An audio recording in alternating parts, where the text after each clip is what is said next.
Assalamualaikum warahmatullahi wabarakatuh. Halo teman-teman semua, selamat datang di video edukatif dari kelompok 3. Nah, pada kesempatan kali ini kelompok 3 akan membahas mengenai pemaknaan ekonomi kelembagaan. Pasti teman-teman yang bertanyakan, apa sih itu pemaknaan ekonomi kelembagaan? Nah, untuk itu terus tonton video kami sampai selesai. Nah, sebelum kita masuk mengenai apa itu pemaknaan ekonomi kelembagaan, ada baiknya nih kita kenalan dulu dengan anggota dari kelompok 3. Nah, di sini ada 9 anggota kelompok 3. Yang pertama ada Dita Nurhaliza, yang kedua ada Rafaela Intan Cassandra, lalu yang ketiga ada Zaldi Ardiansyah, dan yang keempat ada Devina Aurelia Putri, yang kelima ada M. Raihan Saleh, dan yang keenam saya sendiri Nadia Mardianti, lalu yang ketujuh ada Nadia Sihombing, yang kedelapan ada Vira Maulani, dan yang terakhir ada Teresia Manalu. Nah, jadi di bab 2 tentang pemaknaan ekonomi kelembagaan ini kami membahas 4 poin penting. Yang pertama itu mengenai perilaku dan nilai-nilai fundamental manusia, lalu yang kedua mengenai solusi pragmatis dan evolusi sistem sosial, lalu yang ketiga mengenai ekonomi kelembagaan baru, yang keempat mengenai cabang-cabang ekonomi kelembagaan baru.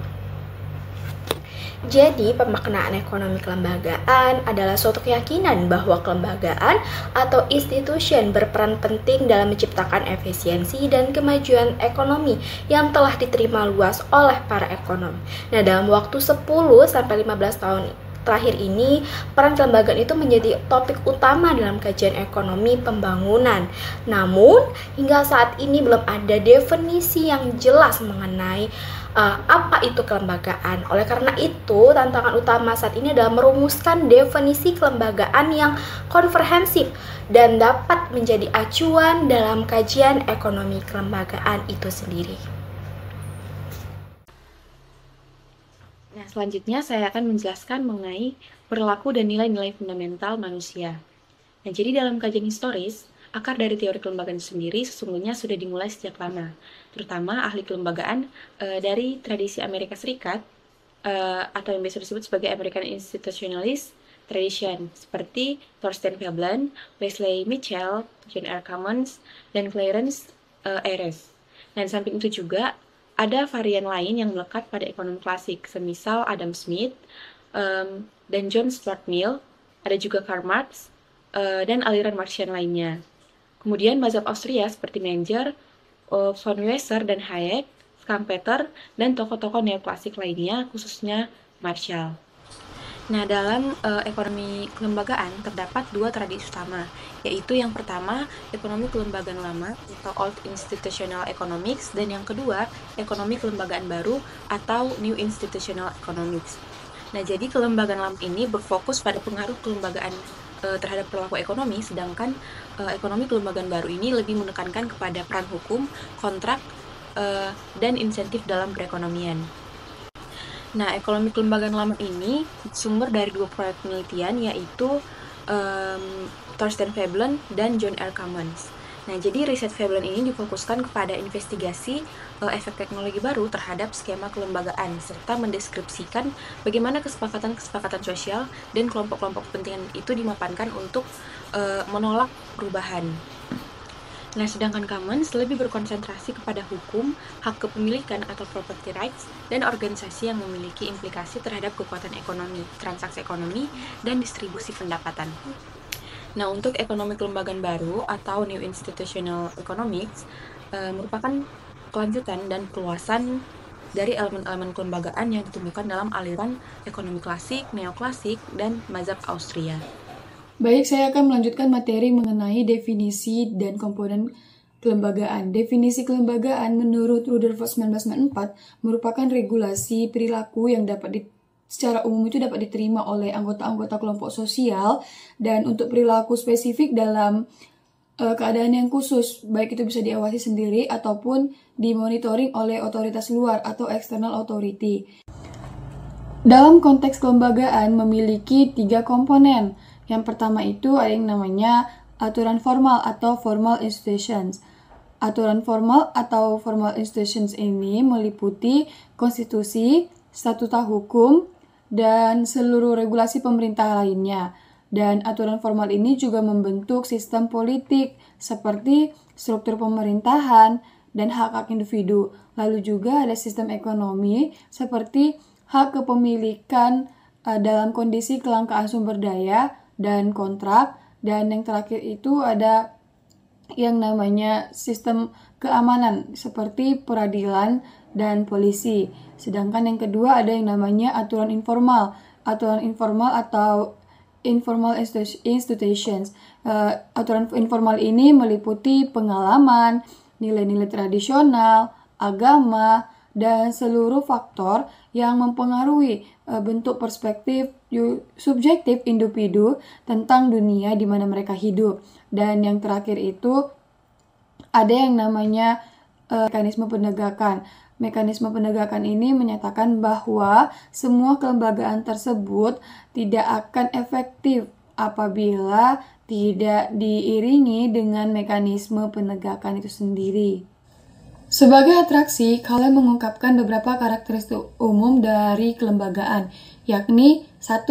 Kelembagaan secara sosial diorganisasi dan didukung, yang biasanya kelembagaan ini membedakan setiap rintangan-rintangan atas perilaku manusia, misalnya halangan biologis atau biological constraints dan rintangan fisik atau physical constraints. Kedua, kelembagaan adalah aturan-aturan formal dan konvensi informal, serta tata perilaku atau codes of behavior. Ketiga, kelembagaan secara perlahan-lahan itu dapat berubah atas kegiatan-kegiatan yang telah dipandu maupun dihalangi.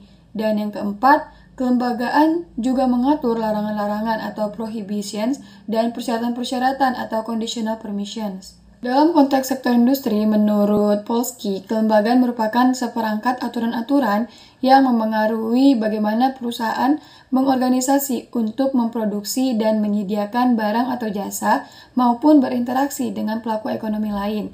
Dan aturan-aturan sektor industri tersebut meliputi karakter, statutes, panduan dan petunjuk regulasi, dan standar praktis. Kalau kita ngomongin soal ekonomi kelembagaan, sebenarnya fokus utamanya itu bukan mau membahas semua hal tentang ekonomi secara luas, tetapi lebih ke arah menyelesaikan masalah-masalah ekonomi tertentu yang memang butuh solusi nyata dan bisa memberikan perubahan besar. Jadi, pendekatannya itu pragmatis, artinya lebih ke gimana caranya masalah ini bisa selesai, daripada teori yang panjang lebar yang susah untuk dipraktekin. Nah, menariknya ekonomi kelembagaan ini pakai pendekatan multidisipliner. Bukan cuma ekonomi aja yang dipakai, tetapi gabungan juga dengan ilmu sosial, psikologi, sejarah, hukum, politik, administrasi, bahkan teknik. Jadi, semacam kerjasama tim antar berbagai bidang ilmu untuk cari solusi yang lebih lengkap dan menyentuh banyak sisi kehidupan. Terus ada hubungan penting banget nih antara pembangunan ekonomi dan kelembagaan. Saat ekonomi suatu negara makin maju dan kesejahteraan masyarakatnya meningkat, biasanya muncul permintaan baru buat lembaga-lembaga yang lebih baik, kayak sistem ekonomi, hukum yang lebih adil, birokrasi yang lebih cepat, atau layanan publik yang lebih efektif. Karena masyarakatnya makin sejahtera, akhirnya lembaga-lembaga ini jadi lebih bisa dijangkau atau bisa diperhatikan. Selain itu, dari pembangunan ekonomi ini juga muncul agen-agen perubahan baru atau kelompok yang mendorong reformasi kelembagaan supaya makin bagus. Kalau ngomongin ciri-ciri ekonomi kelembagaan, ada beberapa hal yang perlu kita ketahui.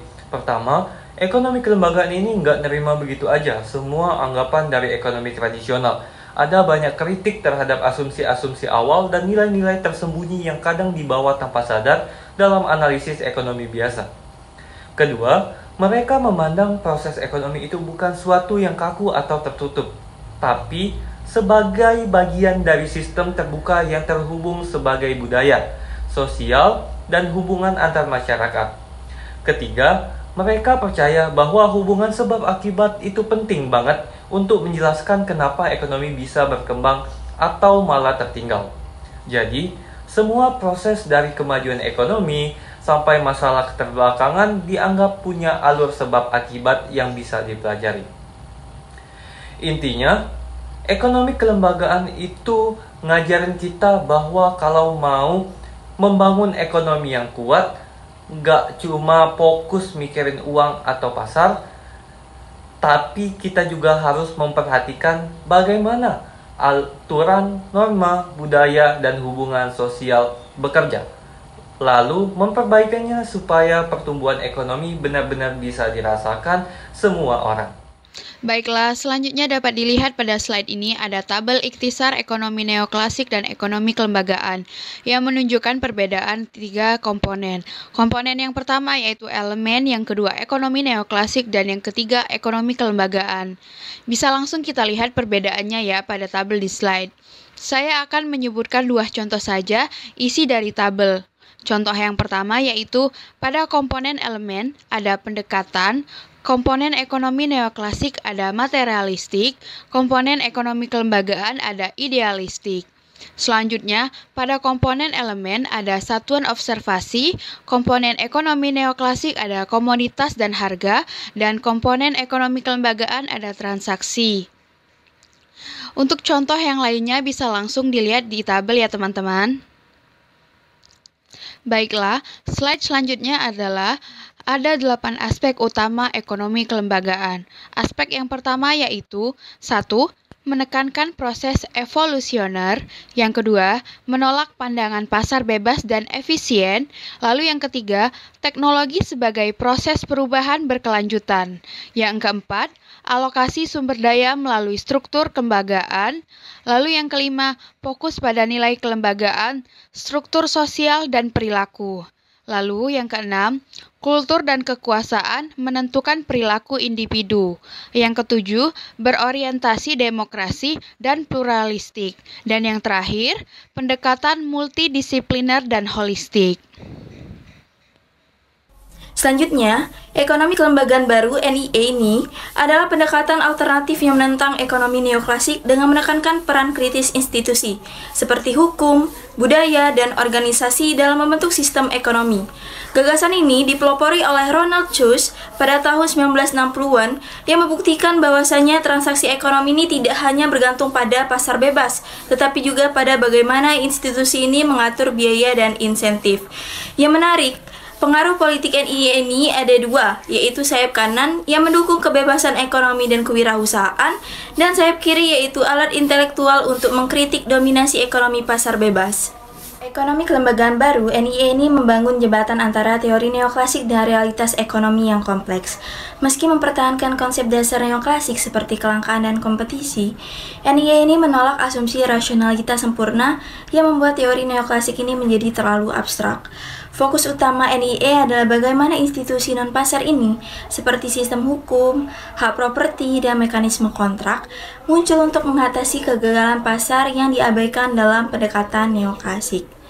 Jadi terdapat 3 masalah utama yang menjadi perhatian NIE ini adalah yang pertama ada informasi yang tidak sempurna, yang kedua yaitu eksternalitas produksi, dan yang ketiga yaitu barang publik, yang dimana semua faktor yang dalam dunia nyata menciptakan biaya transaksi nyata. Lebih jauh, NIE ini menunjukkan bahwasanya kegagalan institusi seperti sistem hukum yang lemah atau mekanisme penegakan kontrak yang tidak stabil atau yang tidak efektif justru menjadi akar masalah keterbelakangan ekonomi di banyak negara.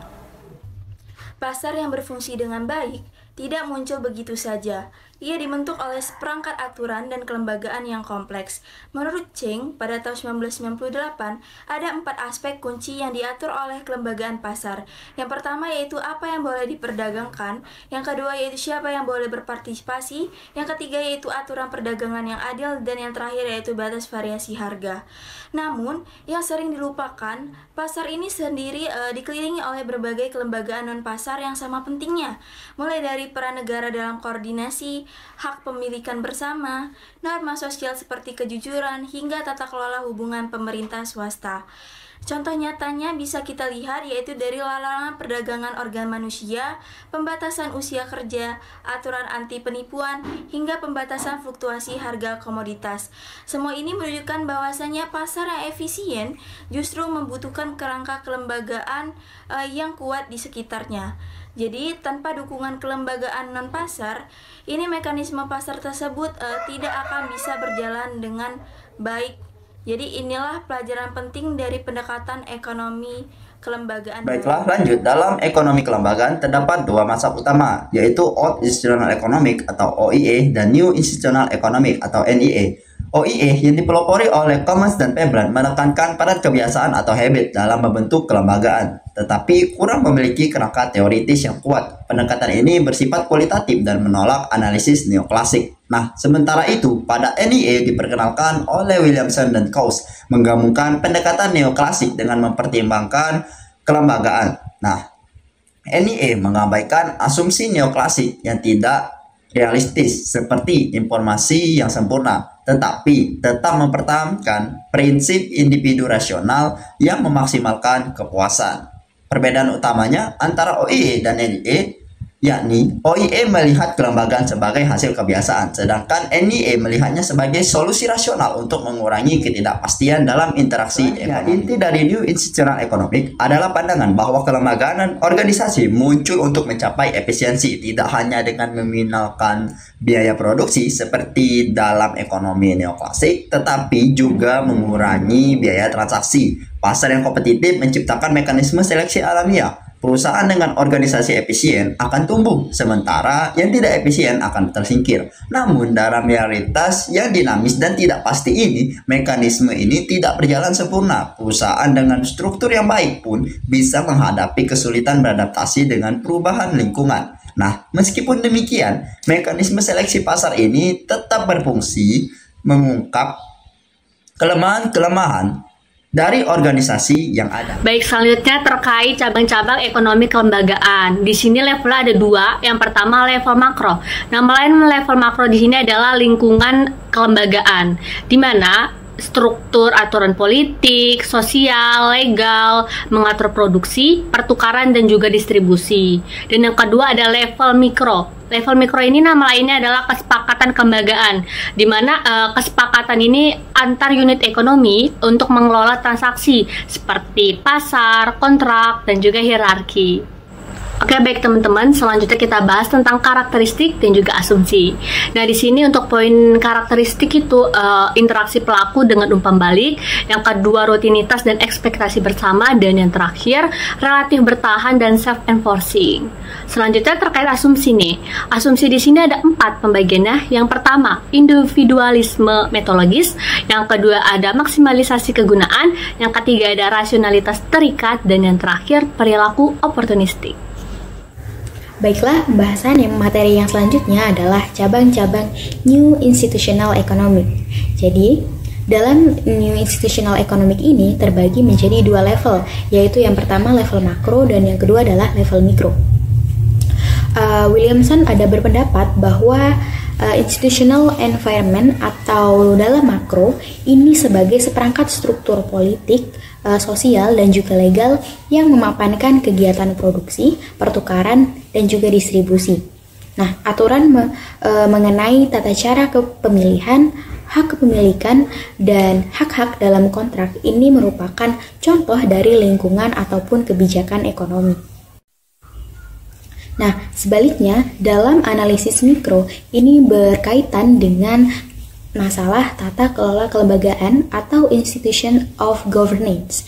Jadi, dalam level mikro ini merupakan kesepakatan antar unit ekonomi untuk mengelola dan mencari jalan agar hubungan antar unit tersebut bisa tetap berlangsung, baik itu lewat kerjasama maupun lewat kompetisi.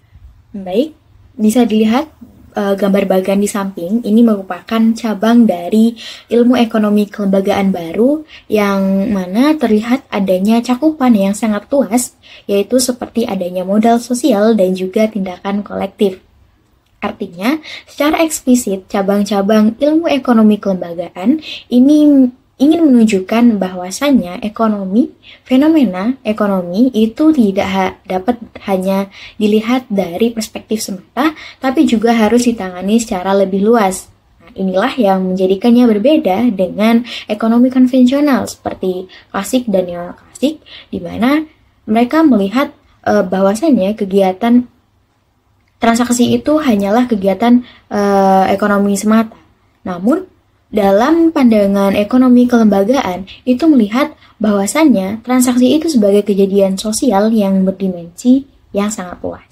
Baik, selanjutnya yaitu keunikan dari New Institutional Economic. Yang pertama yaitu mengintegrasikan dimensi sosial dalam analisis ekonomi. Lalu yang kedua, mempertimbangkan biaya transaksi dan juga informasi. Lalu yang ketiga adalah pendekatan multidisipliner seperti ekonomi, hukum, politik, dan sosiologi. Lalu yang selanjutnya, kontribusi New Institutional Economic. Yang pertama, transaksi ekonomi sebagai fenomena sosial yang kompleks, dan yang kedua adalah menyeimbangkan keuntungan ekonomi dan penerimaan sosial. Nah, itulah tadi penjelasan mengenai pemaknaan ekonomi kelembagaan dari kelompok 3. Nah, jadi teman-teman dari kelompok 3 tadi sudah membahas nih mengenai solusi pragmatis dan evolusi sistem sosial, lalu juga membahas mengenai perilaku dan nilai fundamental manusia. Selain itu juga dari teman-teman kelompok 3 tadi juga sudah membahas nih mengenai cabang-cabang dari ekonomi kelembagaan baru.